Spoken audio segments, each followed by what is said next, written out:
Praise the Lord, everyone. Brother Roop here.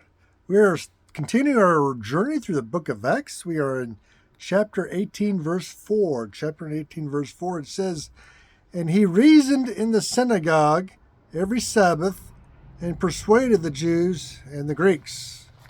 That's reference to Paul.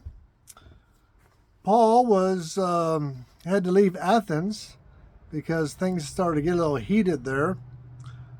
So he went to Corinth, and he followed his same pattern that he had for years, going through Asia Minor, Macedonia, and Greece.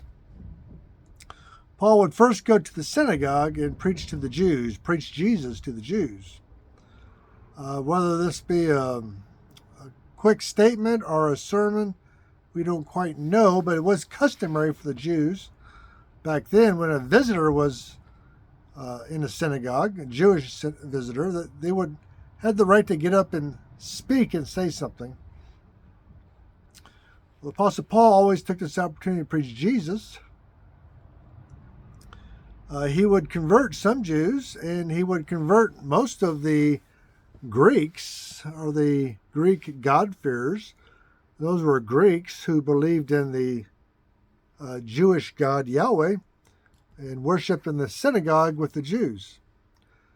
So he would usually convert them and some Jews until the Jewish authorities would get jealous and they would kick him out of the synagogue.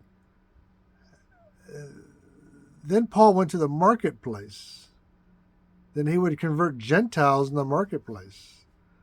And before you know it, Paul had a church going. Now, Paul never kept the church himself. He always assigned a pastor to it, one of his partners in ministry that would go with him.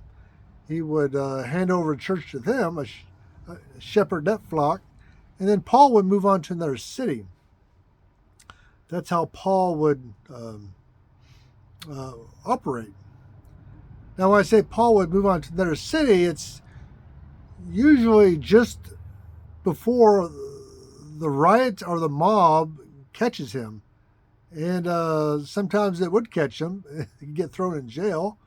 But most of the time he was able to slip away just before the mob got to him. That's how, because the Jews would be jealous of his success in converting people. And they would hire people to riot and to drag Paul to authorities. But usually Paul slipped away just in time. And so this is a good record of how Paul operated. It's a good thumbnail verse on how Paul operated. And this is not just now, but his whole ministry, that's how he worked. And it is very successful. And it's a great little eye-opening verse, a little short history of his ministry. Thank you, and God bless you.